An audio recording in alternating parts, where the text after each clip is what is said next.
আলাইকুম প্রিয় দর্শক, অন্য মঞ্চের আলাপচারিতায় আপনাদের সকলকে আমন্ত্রণ জানাই। গতকাল সারাদিন দুপুরের পর থেকেই সারা দেশের আলোচনার বিষয় ছিল বিমান বাহিনীর একটি বিমান বিধ্বস্ত হওয়া এবং সেটা একটা স্কুলের উপরে গিয়ে পড়া। আমি যখন এই ভিডিও রেকর্ড করছি তখন পর্যন্ত ২০ জন শিশুর মৃত্যুর খবর পাওয়া গেছে, স্কুলের শিশু। এ সংখ্যা আরও বাড়বে এটা নিশ্চিত, কিন্তু চাই না আমরা একটা মৃত্যু আর বাড়ুক। যে কটা মৃত্যু হয়েছে সেটা চাই না, আমাদের একজন মূল্যবান সম্পদ পাইলট মারা গেছেন সেটা চাই না, কিন্তু ঘটনাগুলো ঘটলো শুধু আমাদের দেশে না, সারা পৃথিবীতেই এটা একটা গুরুত্বপূর্ণ খবরে পরিণত হয়েছে। অনেক রকম আলোচনা আছে, আমরা মানুষ হিসাবে আমাদের দেশের মানুষের চরিত্র বা খাসলতের বেশ কিছু জিনিস আমাদের সামনে এসে হাজির হয়েছে।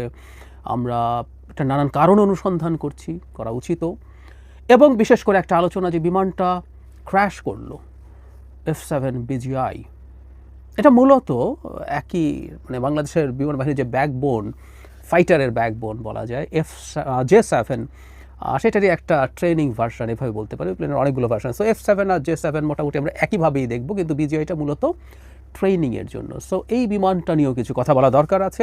আমি দীর্ঘদিন থেকে এটা নিয়ে কথা বলি, আমাদের বিমান বাহিনীর আদৌ কোনো কমব্যাট রেডিনেস আছে কিনা, কমব্যাট ক্যাপেবিলিটি কতটুকু আছে, সেসব নিয়ে সেই আলোচনায় আসবো, সেগুলো করতে চাই। তার আগে অনেকগুলো ইস্যু নিয়ে একটু কথা বলা দরকার, কারণ হলো অনেক ডাইমেনশন তৈরি হয়েছে। একটা দুর্ঘটনা ঘটলে আমরা হাজার হাজার মানুষ একটা জায়গায় ভিড় জমাই, এবং এটা অনেক সময় রেস্কিউর কাজ ক্ষতিগ্রস্ত করে, কোনো সন্দেহ নেই। এবং কোনো একটাভাবে আমাদের এই সমস্যাটা সমাধান করতে হবে কাউন্সেলিংয়ের মাধ্যমে, মানুষকে বোঝানোর মাধ্যমে। মানুষ সবাই যে ওখানে কেওস করতে যাচ্ছেন তা না, মানুষের প্রাণের টানও আছে, সত্যিই আছে। আমার মনে পড়লো রানা প্লাজা দুর্ঘটনার পর সাধারণ মানুষ ওখানে গেছেন এবং কি অবিশ্বাস্য কাজ করেছেন, কোনো রকম ট্রেনিং ছাড়া, কোনো রকম কিছু ছাড়াই হাতে হাত লাগিয়ে সেনাবাহিনীর সাথে তারা এমন কাজ করেছে যেটা পরবর্তীতে তাদের মানসিক ভারসাম্য নষ্ট করে দিয়েছে। তো মানুষ মানুষের পাশে দাঁড়ায়, শুধু সেটা না, যখন রক্ত চাওয়া হলো শত শত মানুষ হসপিটালের সামনে প্ল্যাকার্ড নিয়ে তার রক্তের গ্রুপ নিয়ে দাঁড়িয়ে গেলেন। অসাধারণ।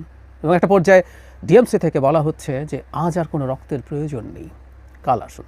মানুষ অসাধারণভাবে সাড়া দিয়েছে। এই যে বিপদে আমরা পাশে দাঁড়াই, এটা খুব সুন্দর। কিন্তু আবারও বলছি, রেস্কিউর জায়গাগুলো নিয়ে আমাদের খুব ক্রমাগত কথা বলার চেষ্টা করতে হবে, এবং প্রয়োজনে কঠোর ব্যবস্থা নিতে হবে যাতে এই জায়গায় মানুষ এভাবে ভিড় না করেন।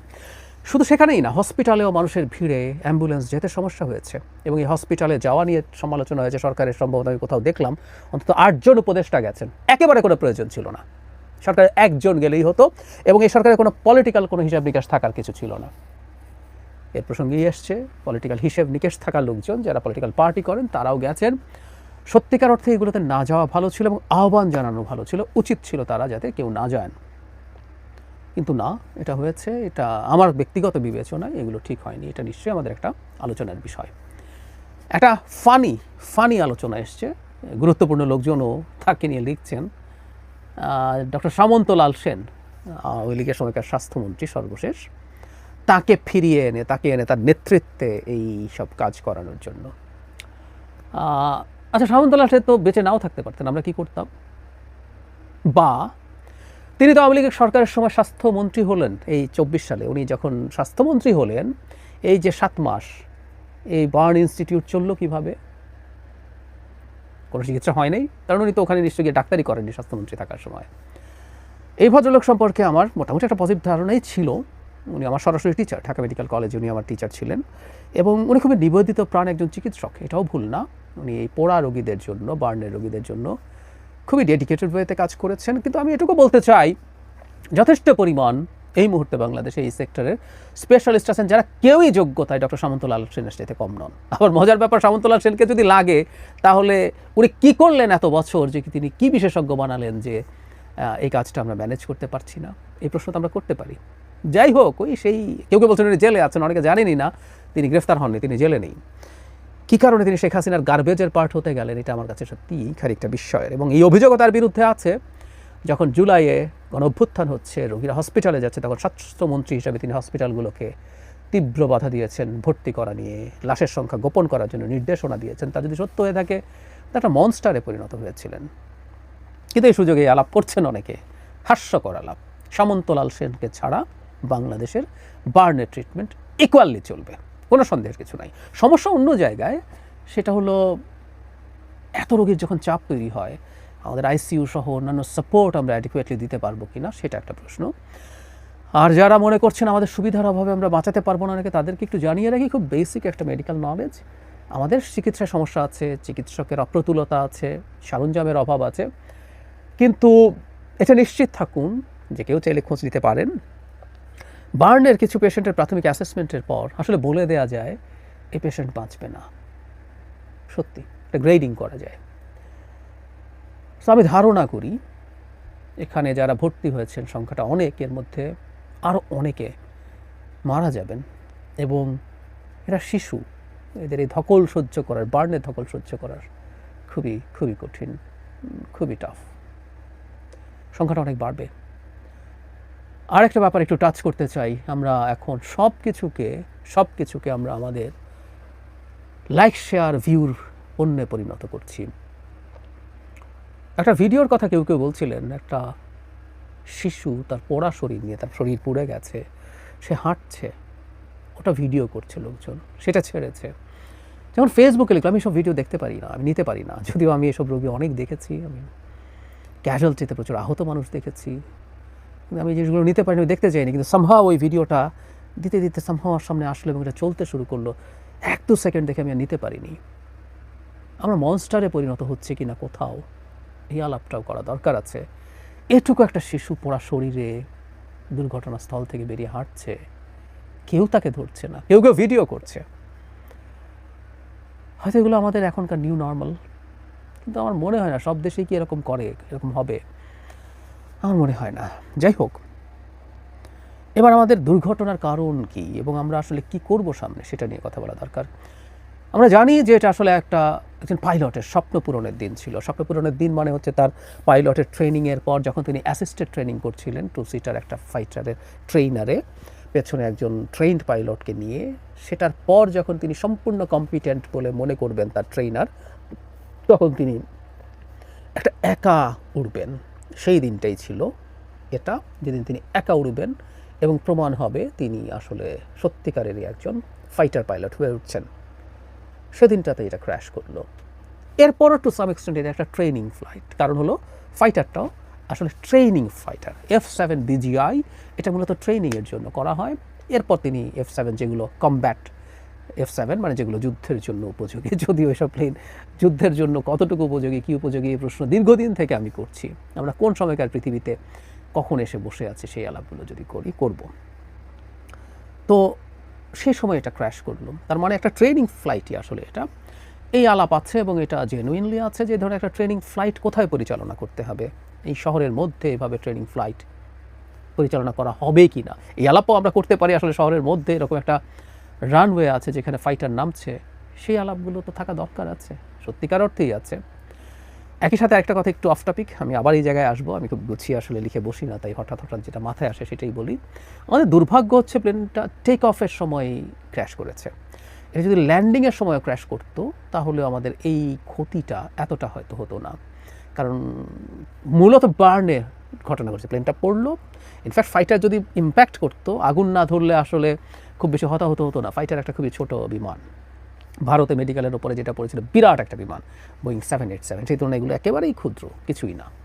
কিন্তু আগুন লেগে গেছে, যখন টেক অফ করে তখন কিন্তু যে কোনো প্লেনের মানে ট্যাঙ্কগুলো সব জ্বালানিতে পরিপূর্ণ থাকে, সো জ্বালানি ছড়িয়ে গেছে এবং মুহূর্তে আগুন ছড়িয়ে গেছে। যখন সে ঘুরে আসতো তার ফুয়েল অনেক কম থাকতো এবং এই আগুন এতটা হতে পারতো না। এটা আমাদের একটা দুর্ভাগ্যের জায়গা।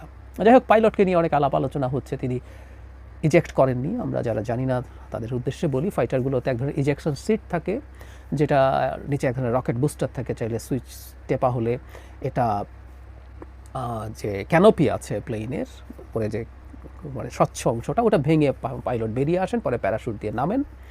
কখন ইজেক্ট করবেন বা আদৌ করবেন কি না, কীভাবে করবেন, এটা একটা ডিবেটের জায়গা। কারণ একজন পাইলট আসলে এই ডিসিশন নেওয়া সোজা না, তিনি কখন ইজেক্ট করবেন। অনেক আগে যদি ইজেক্ট করেন প্লেনটা একদম আনকন্ট্রোলড হয়ে যাবে। পাইলট চিন্তা করতে পারেন এটা একটা রাষ্ট্রের সম্পদ, আমি এটাকে যতটুকু সম্ভব চেষ্টা করি রক্ষা করার, অথবা শেষ পর্যন্ত অন্তত চেষ্টা করি আমি এটাকে এমন জায়গায় নিয়ে যেতে যেখানে আমি মারা যাচ্ছি কিন্তু এমন জায়গায় এটা ফাইটারটা বা প্লেনটা পড়ুক যে আলটিমেটলি নিচে থাকা মানুষের ক্ষয়ক্ষতি কম হবে। সো পাইলট সম্ভবত ইজেক্ট করেননি, আমি যতদূর দেখলাম, বা শেষ মুহূর্তে চেষ্টা করে আর পারেননি কিনা জানি না। তিনি মারা গেছেন, খুবই দুঃখজনক কথা। এক একজন ফাইটার পাইলট তৈরি করার পেছনে রাষ্ট্রের কত খরচ আমাদের আসলে ধারণা নাই। আমি আসবো ওই জায়গায়, অনেকেরই ধারণা নেই। আমাদের বিমান বাহিনীর J-7 ফাইটার নিয়ে দীর্ঘদিন থেকে আমি কথা বলছি। এই আলাপটা কয়েক মাস আগে একবার এসেছিল, যখন বাংলাদেশ পাকিস্তানের কাছে F-17 বিমান কিনতে চেয়েছিল বলে আলাপ আসে। সেটা নিয়ে ভারতের তীব্র প্রতিক্রিয়া হয়। তখন বলেছিলাম যে আমাদের যে এয়ারফোর্সের ব্যাকবোন J-7, এটা প্রাগৈতিহাসিক বিমান। এটা MiG-21 লাইসেন্স নিয়ে 60s চায়না বানানোর লাইসেন্স পায়, বানাতে চেষ্টা করে, কিছু ঝামেলা হয়, তারপর তারা নিজস্ব প্রযুক্তি মিলিয়ে এটা বানায়। এটা বানানো চলতে থাকে এবং যেটা হয় সব সময় প্রত্যেকটা ফাইটারের আপগ্রেডেড ভার্সন হয়। সুতরাং আমরা যখন F-16 বলি, F-16 মানে অনেক কিছু। প্রথম দিকের F-16 আর পরের দিকের F-16 আসলে হুবহু একই না। ঠিক একইভাবে J-7-এরও যে কেউ এটা খুঁজতে গেলে দেখবেন অনেকগুলো ভ্যারিয়েন্ট আছে। আমাদের F-7 যেটা ক্র্যাশ করলো, এটা আসলে J-7ই চালানোর জন্য ফাইনাল প্রশিক্ষণ এখানে হয়। এটা একটা ট্রেনিং ভ্যারিয়েন্ট, এখানে করে তারা ট্রেনিংটা নেন। ট্রেনিংয়ের জন্য সাধারণত যেটা এটা টুইন সিটার হয়, পেছনে একজন ট্রেন্ড পাইলট থাকেন যিনি ট্রেইনি পাইলটকে ট্রেন করেন। তো তখন আলাপ করছিলাম যে আমরা J-17 যদি F-17 যদি পাকিস্তান থেকে কেন কিনবো না, আমার স্ট্র্যাটেজিক সভারেন্টি লাগবে, এটার মান কেমন আমরা যাচাই বাছাই করবো। আমরা প্রয়োজনে চায়না J-10 J-20 কেনার মতো অবস্থা আমাদের এখনও হয় নাই 5th জেনারেশন, কিন্তু আমরা J-10 কেনার চেষ্টা করতে পারি 4th জেনারেশন। এটা আমাদের করতে হবে আসলে। শুধু তাই না, আমরা অন্যান্য জায়গা থেকে আমাদের সোর্সিং করার চেষ্টা করতে পারি। হয়তো ইউরোপিয়ান যেগুলো টপ ফাইটার্স আছে, রাফাল অথবা ইউরোফাইটার টাইফুন, বা আমেরিকান, এখন F-35 বিক্রি করা আমাদের কাছে করবে কিনা, ওই যে বলেছি আমেরিকার ইকুইপমেন্ট কেনার জন্য তাদের সাথে জিসোমিয়া চুক্তি সাইন করতে হয়, অনেকগুলো ইস্যুজ আছে। অবশ্য ট্রাম্প এখন বেচতে চায় অনেক কিছুই। তো যে কথাটা বলছিলাম, আমেরিকান ইভেন F-16ও যদি আমরা কেনার চিন্তা করি, সেটাও অনেক এক্সপেন্সিভ তুলনামূলকভাবে। ইউরোপেরই জাস্ট 39 সম্ভবত গ্রিপেন সুইডেনের একটা ফাইটার আছে, যেটা তুলনামূলকভাবে কম দাম এবং যথেষ্ট কেপেবল। সো আমরা আমাদের মতো করে খুঁজবো মাল্টিরোল ফাইটার, বিশেষ করে খোঁজা। এই পৃথিবীতে এখন আসলে আগে বিমানের এগুলো নিয়ে বিস্তারিত অনেক আগে একদিন আলোচনা করেছিলাম। সামান্য যদি বলে রাখি, সেটা হচ্ছে এক এক কাজের জন্য এক এক বিমান। যেমন J-7 যেটা আমাদের ব্যাকবোন, এটা মূলত ইন্টারসেপ্টার, আরেকটা ফাইটারকে সে আকাশে ঠেকানোর চেষ্টা করে। কিন্তু এখনকার মানে ফাইটারগুলোকে মাল্টিরোল, যেমন ধরো চায়নার J-10 হচ্ছে মাল্টিরোল ফাইটার, ও সব রকম কাজ করতে পারে। F-16-এর কথা বললাম, মাল্টিরোল ফাইটার। সে অন্য বিমানের সাথে আকাশে ডগ ফাইট করতে পারে, ইন্টারসেপ্টার হিসেবে কাজ করতে পারে, সে রিকনেসেন্সের কাজ করতে পারে, সে গিয়ে উপর থেকে নানান রকম সার্ভেইলেন্স করতে পারে, সে গ্রাউন্ড টার্গেটে অ্যাটাক করতে পারে। সব রকম কাজ একটা ফাইটার দিয়ে করার চেষ্টা করে। তো সেই তুলনায় আমাদের কিছুই নাই। আমাদের কিছু MiG-29 কেনা হয়েছিল, বলা হয় যে এগুলো প্রায়গুলোই ইনঅ্যাক্টিভ, এগুলো এক ধরনের শোকেস করার চাইতে বেশি কিছু না। ফাইটার পেলেই হয় না, তার প্রয়োজনীয় আর্মামেন্ট, মানে তার অস্ত্রশস্ত্র ঠিকঠাক মতো দেওয়া হয়নি বা আমাদের হাতে নেই। এই আলাপগুলো আছে। আমি খুব জেনুইন সোর্সে কথা বলে দেখেছি এবং শুনেছি যে এগুলো সম্ভবত সঠিক। তো যাই হোক, যে কথাটা বলছিলাম, যে এই বিমানগুলো প্রাগৈতিহাসিক, আসলে একেবারেই প্রাগৈতিহাসিক বিমান। এবং এগুলো 2013 সালের সর্বশেষ যে ব্যাচটা দেওয়া হয়, সেটা বাংলাদেশকে দেওয়া হয়েছে। আমি আবারও বলছি, এটা 65 মানে মিড 65 দিক থেকে শুরু হয়। 13তে চায়না এগুলোর প্রোডাকশনই বন্ধ করে দেয়। বরং এই অভিযোগও আছে বাংলাদেশ যে ফাইনাল সাপ্লাইটা পেয়েছে এটা সম্ভবত চায়নার ডিকমিশন ফাইটার, মানে তারা এগুলো ব্যবহার করা বন্ধ করার পর বাংলাদেশকে দিয়েছে। হাতে গোনা খুব অল্প কয়েকটা দেশ ব্যবহার করে, পাকিস্তানের প্রচুর আছে। যদিও আমরা জানি পাকিস্তানের নিজেরই প্রচুর, ওর F-16 আরও অনেক পুরনো কাল থেকে আছে, ও নিজে ফাইটার বানাচ্ছে, যে F-17 নিজে বানিয়েছে। সুতরাং পাকিস্তানের অনেক ভালো ফাইটারের মধ্যে তাদের সাথে এটা আছে। আর মিয়ানমার বা এই ধরনের কিছু দেশ আছে যারা এগুলো এখনও ব্যবহার করে, তাদের হাতে আছে। যদিও মিয়ানমারেরও মানে এয়ারফোর্সের পাওয়ার, তাদের রাশিয়ান প্রচুর ফাইটার্স আছে, advance fighters, 4th generation fighters, আমাদের চেয়ে মাচ বেটার। এবং আমরাই শুধুমাত্র এটাকে মূল জিনিস ধরে বসে আছি। আর কেউ কিন্তু, আমাদের আশপাশেও কেউ কিন্তু এগুলোকে মূল শক্তি হিসেবে ধরে বসে নেই। আর আমরা মানে ফাইটারের আয়ু খুব বেশি দিন থাকে না, কারণ হলো কমার্শিয়াল জেট যেভাবে লম্বা সময় ধরে সাস্টেইন করে, কারণ ওর পরে চাপ খুব কম পড়ে তুলনামূলকভাবে। কিন্তু একটা ফাইটার তার ইঞ্জিনের সক্ষমতা, তার গতি, তার ম্যানোভার, সে